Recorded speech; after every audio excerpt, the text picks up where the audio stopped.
Hey, we're back. Hi, we're back. Today we're talking with Ralph Cortese, a stroke survivor and the host of Stroke Warrior Radio.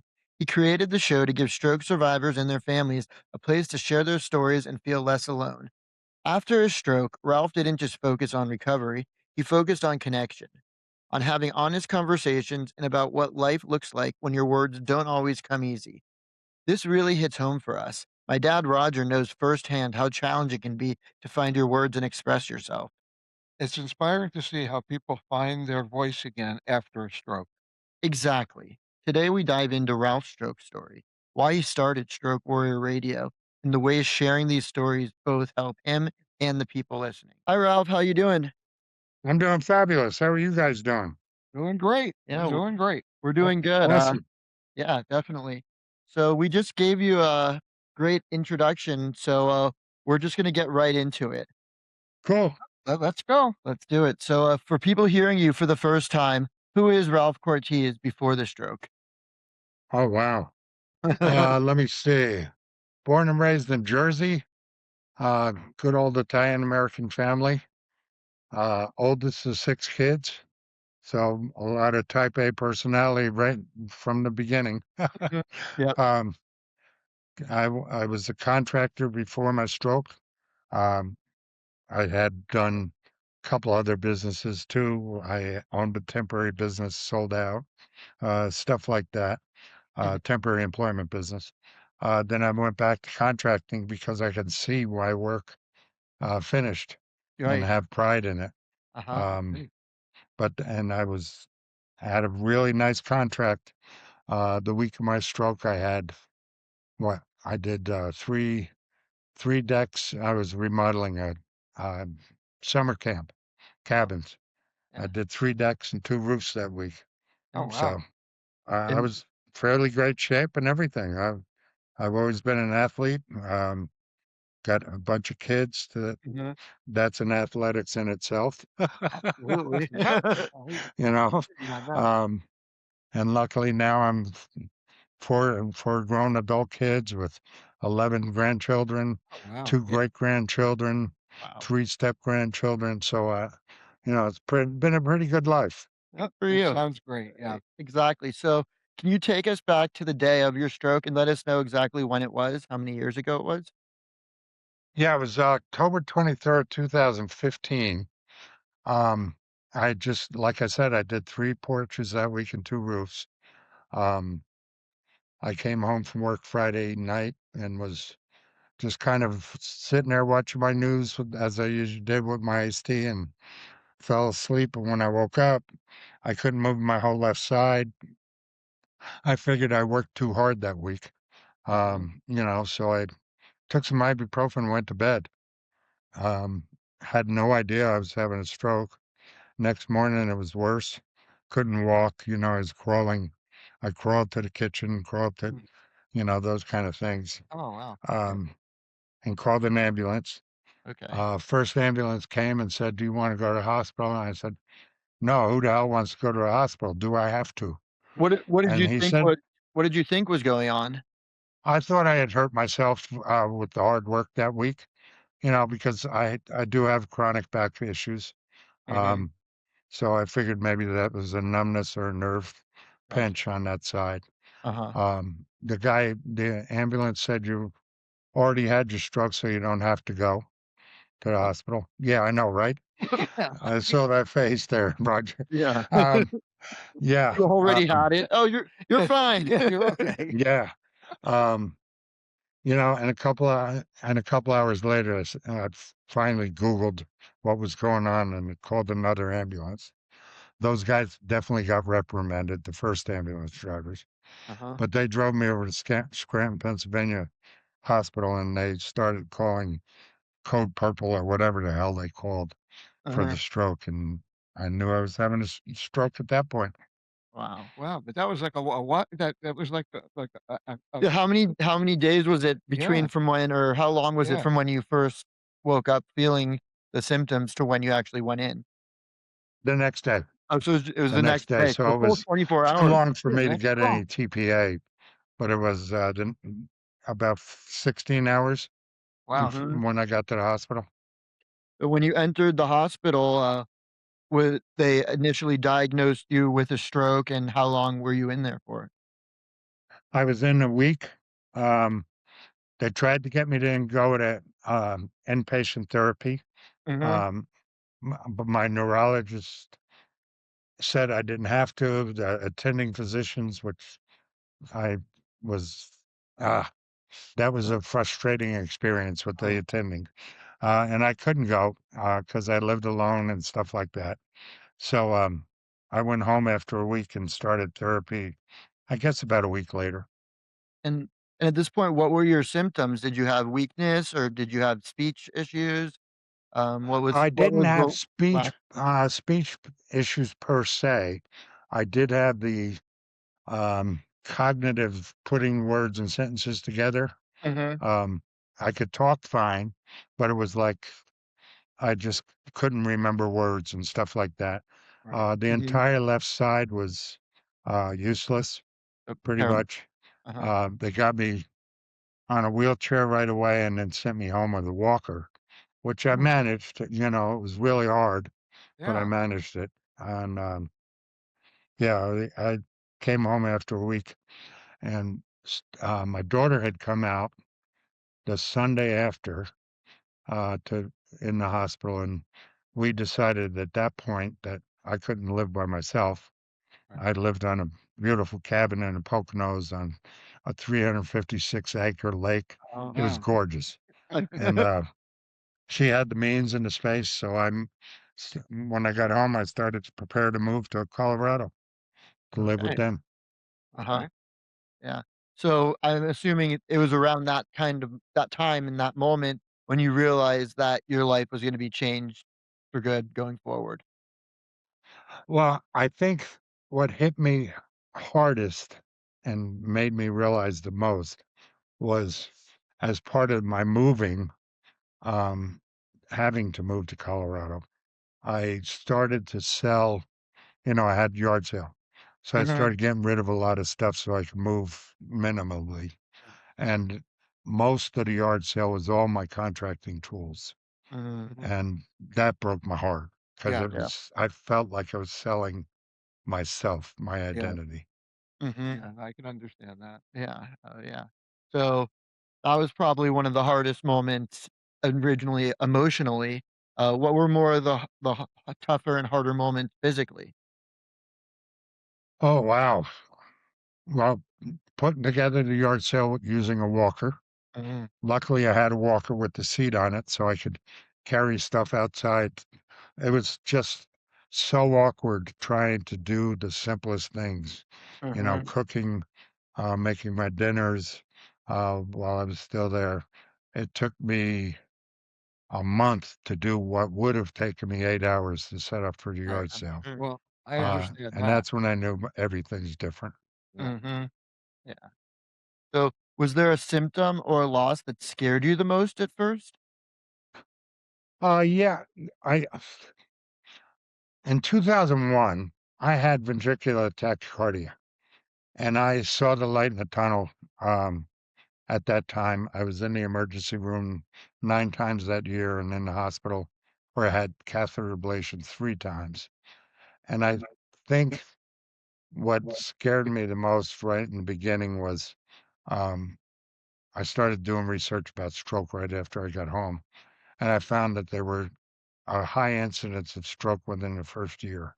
Mm, So I think, um, that challenged me mentally because of the fear. I didn't know how much longer I had to live. I didn't know what my life was gonna be like. Didn't know, if I'd ever work again, mhm, stuff like that, and that was a real hard time that first month. yeah, having a lot of questions and just not having the answers. So, I was actually Yeah, gonna get exactly. to, at the beginning, how do your doctors and therapists explain what recovery might look like, and how did that line up with your reality of what you thought it might look like?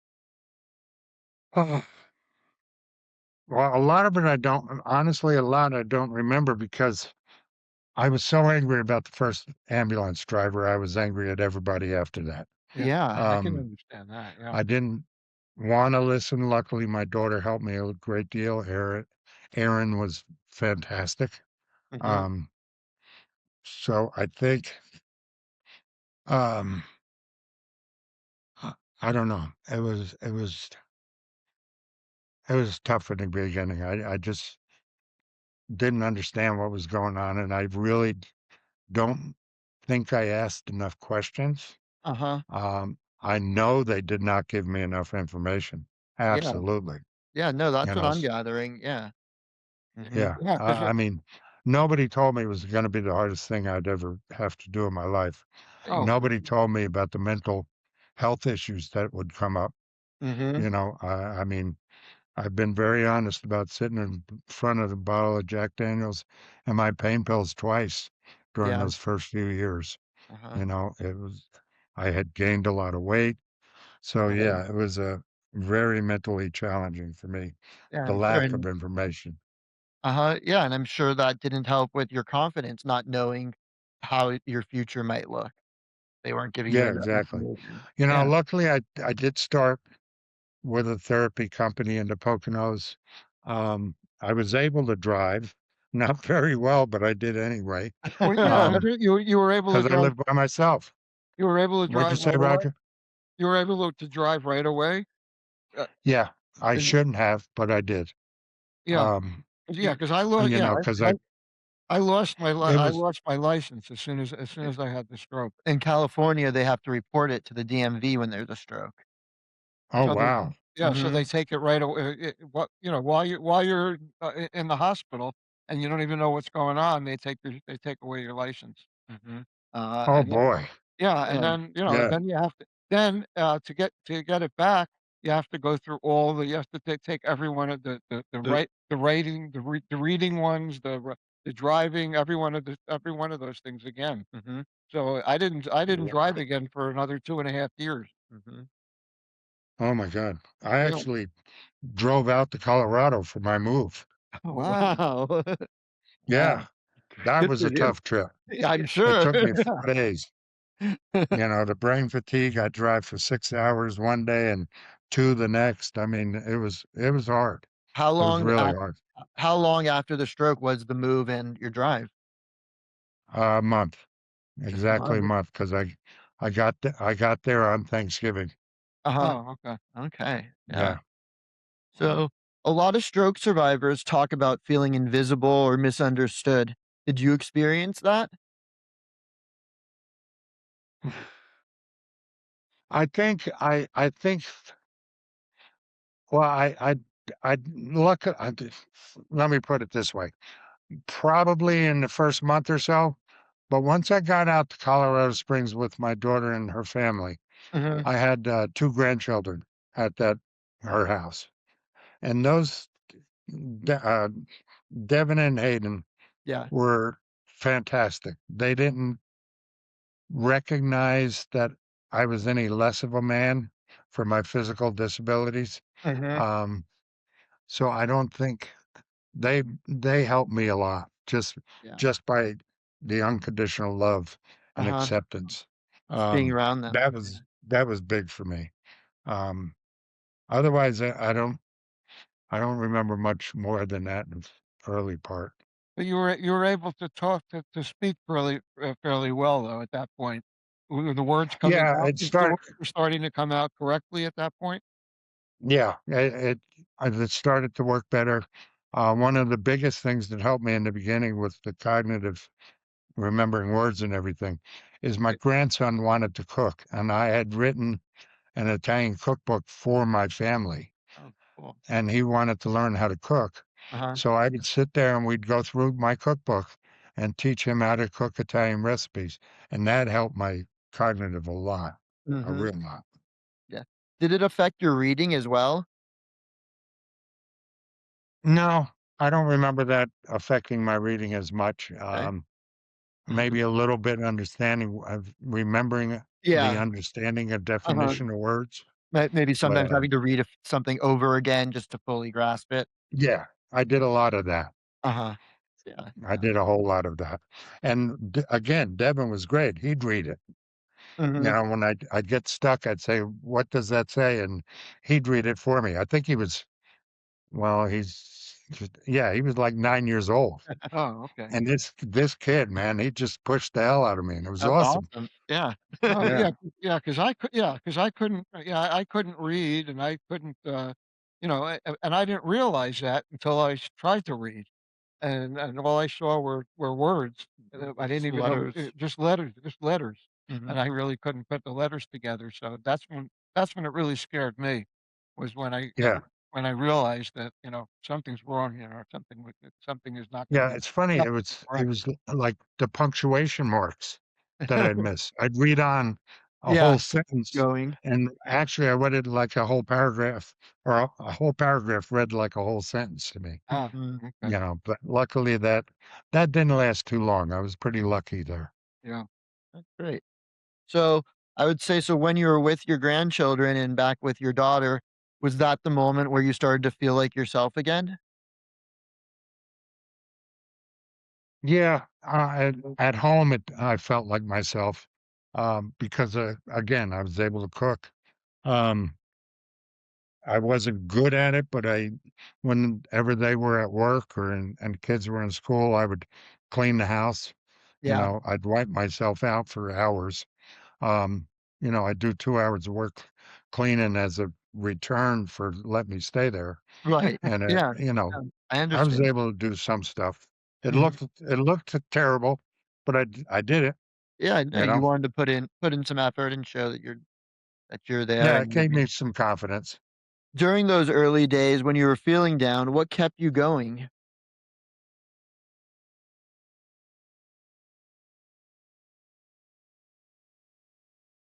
Not much.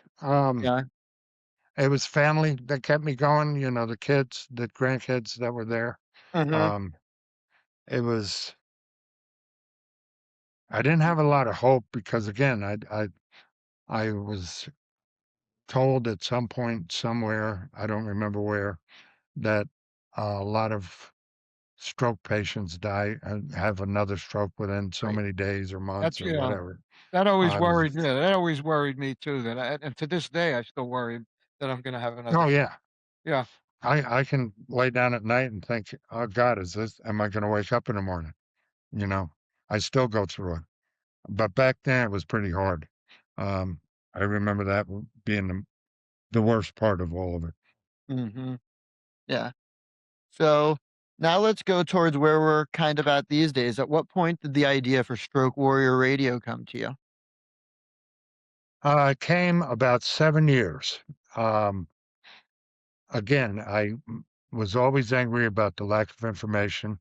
When I moved up to Bend, Oregon after 6.5 years.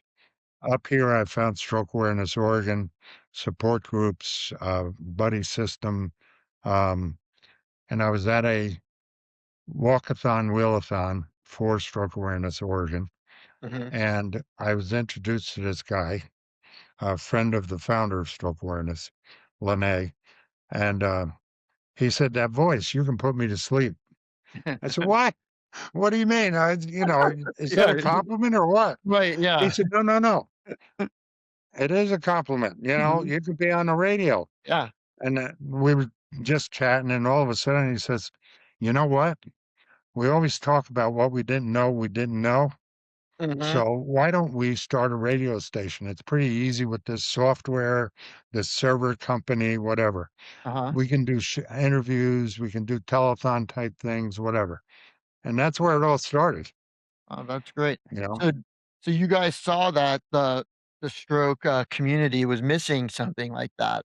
Absolutely. Absolutely. We always talked about um, the plateau issue Yep. that people kept telling me this is as good as it's going to get. And I'm the oldest of six boys or Yeah, no, six that's what kids. they always tell you that. They always say that there's a plateau, and in reality, there is no plateau. Yeah. It Yeah. gets it always gets better, but a lot of times it takes you don't really realize it, but it's still getting better. Yeah. It's not Yeah. not as quick and not As as visible. visible as it is, but you understand Yeah. that's what's going on. I think that's something that we're very passionate about because early on we heard that a lot, the word plateau.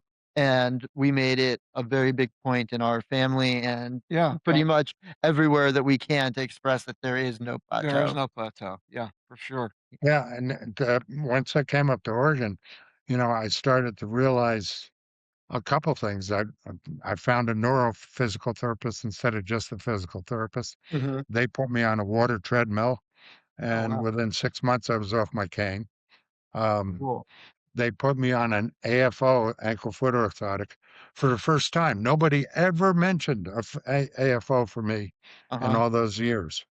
You know, Yeah. 6 months later, I was off the AFO, I was off the cane, no walker, nothing. Oh, Yeah, It's that's like wow. there great. is no plateau. Uh-huh. Yeah.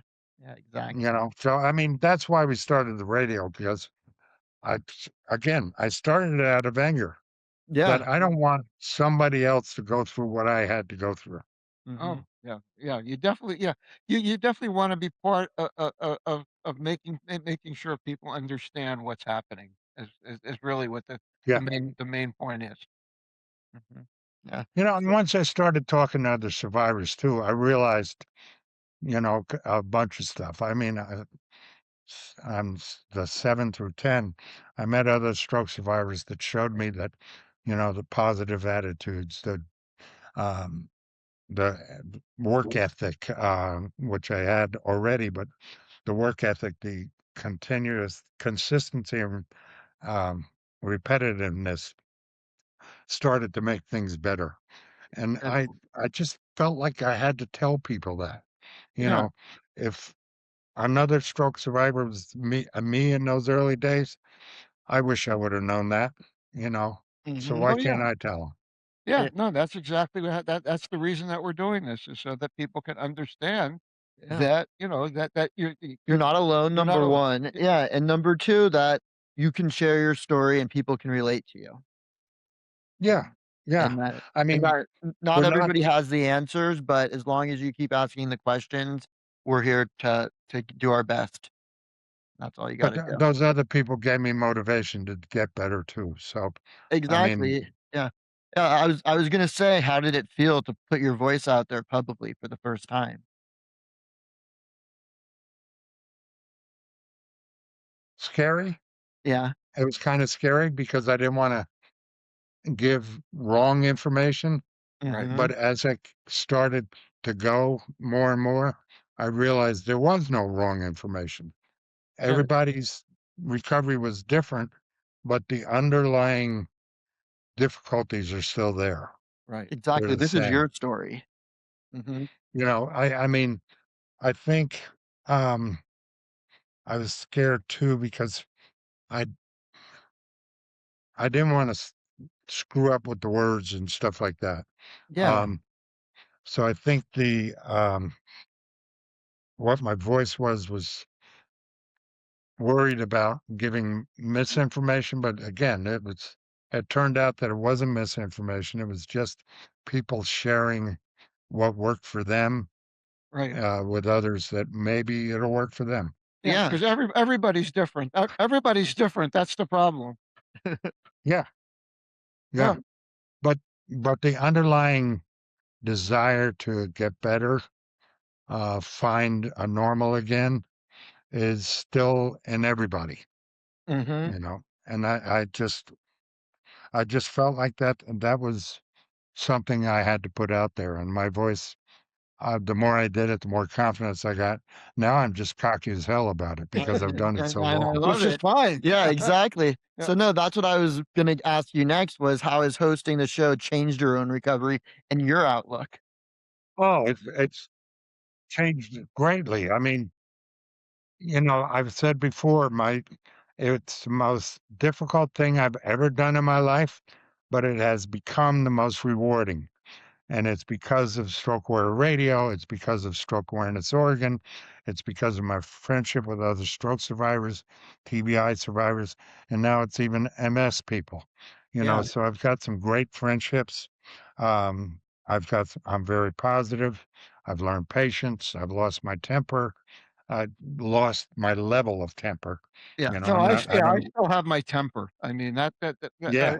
because I still get, Sometimes I I wish I still get did. real, yeah, I still get really frustrated, and the more frustrated I get, the more, it's anger, but Yeah, it's not really anger, it's Mm. more of a For example, just earlier today when he was trying to read something, and it was, again, a short little sentence that I could zip through, you might be able to zip through, but yeah, I mean, it just takes me it takes me a long time. I don't know certain words. I still don't know PD or Ps. So I have to stop whenever I'm trying to read something. Mm. So, it's gotten a lot better. I mean, it used to take me 45 minutes to an hour to read something. Now I can do it like in 20 minutes or something. So yeah. in How that long is it respect, remind me, how long ago did you have your stroke, Roger? it's gonna be 9 years next month. And Okay. in April, Hey, well, end of no, it, no, no, that was the 31st of March. Oh, yeah, right, yeah, yeah, it was March on the 30th, 30th, yeah, yeah, on the 30th, yeah. uh-huh, So, yeah, it's just 9 yeah, it's yeah, see, 9 years, he but knows the dates better than me. Yeah, oh, yeah, when there's life-changing events, you remember. That's true. that's my other birthday, that's why I always say I have 2 birthdays, Ex mine and that, my exactly. stroke one and my real one. Mhm, Yep. We call them stroke anniversaries up here. Yeah, there there you it go. is, yep. Yeah, exactly. Uh, so what do you hope someone that's newly recovering from a stroke hears when they listen to Stroke Warrior Radio?